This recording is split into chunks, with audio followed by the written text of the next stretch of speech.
ತಿಗಡ ಗ್ರಾಮ ಪಂಚಾಯಿತಿಯ ಗ್ರಾಮ ಸಭೆ ಚಿಕ್ಕಮಗಳೂರು ಜಿಲ್ಲೆ ತರೀಕೆರೆ ತಾಲೂಕು ಸೆಪ್ಟೆಂಬರ್ 18ರಂದು ತೋಟಗಾರಿಕಾ ಇಲಾಖಾ ವತಿಯಿಂದ ಸಬ್ಸಿಡಿ ದರದಲ್ಲಿ ಹನಿ ನೀರಾವರಿ, ಅಡಿಕೆ, ತೆಂಗು, ಬಾಳೆ, ಕಾಳುಮೆಣಸು ಸೇರಿದಂತೆ ತೋಟದ ಬೆಳೆಗಳ ನಿರ್ವಹಣೆಗಾಗಿ ಸಹಾಯಧನ ಮತ್ತು ಕೃಷಿ ಇಲಾಖಾ ವತಿಯಿಂದ ಸಹಾಯಧನದಲ್ಲಿ ಮುಸುಕಿನ ಜೋಳ, ಶೇಂಗಾ, ರಾಗಿ, ಭತ್ತ ಹಾಗೂ ಅಲಸಂದೆ ಸೇರಿದಂತೆ ವಿವಿಧ ಬಿತ್ತನೆ ಬೀಜ ಮತ್ತು ರೋಗ ಹಾಗೂ ಕೀಟನಾಶಕಗಳು, ನೇಗಿಲು, ತುಂತುರು ನೀರಾವರಿ ಉಪಕರಣಗಳು ಸೇರಿದಂತೆ ವಿವಿಧ ಸೌಲಭ್ಯಗಳು ಸಹಾಯಧನದಲ್ಲಿ ಲಭ್ಯವಿದ್ದು ಅಗತ್ಯವುಳ್ಳ ರೈತರುಗಳು ಇವುಗಳ ಸದುಪಯೋಗ ಪಡೆದುಕೊಳ್ಳುವ ಮೂಲಕ ತೋಟದ ನಿರ್ವಹಣೆಯನ್ನು ಮಾಡಬೇಕು ಎಂದು ಲಿಂಗದಹಳ್ಳಿ ಹೋಬಳಿ ತೋಟಗಾರಿಕಾ ಅಧಿಕಾರಿ ಮಂಜುನಾಥ್ ತಿಳಿಸಿದರು.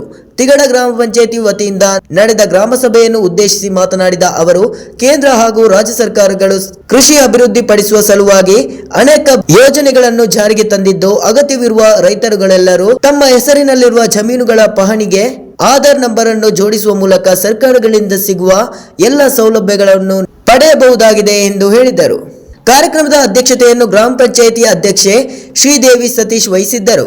ಕಾರ್ಯಕ್ರಮದಲ್ಲಿ ಉಪಾಧ್ಯಕ್ಷರಾದ ಆರ್ ಮುರುಘಾ, ಸದಸ್ಯರುಗಳಾದ ಎನ್ಜಿ ರಮೇಶ್, ಲಕ್ಷ್ಮೀಬಾಯಿ, ಮಂಜುಳಾ, ನೀಲಮ್ಮ, ಮಂಜುಳಾ ಶಿವದಾಸ್, ಕಾರ್ಯದರ್ಶಿ ಡಿಎಸ್ ಗಂಗಾಧರಪ್ಪ, ಸಿಬ್ಬಂದಿ ವರ್ಗದವರಾದ ಆರ್ ಸತೀಶ್, ಆರ್ ಗಗನ್ ಮತ್ತು ತಿಗಡ ಗ್ರಾಮ ಪಂಚಾಯಿತಿ ವ್ಯಾಪ್ತಿಯ ಗ್ರಾಮಸ್ಥರುಗಳು, ವಿವಿಧ ಇಲಾಖೆ ಅಧಿಕಾರಿಗಳು ಮುಂತಾದವರು ಹಾಜರಿದ್ದರು. Pradeep H, NKS TV4 news, Tarikere.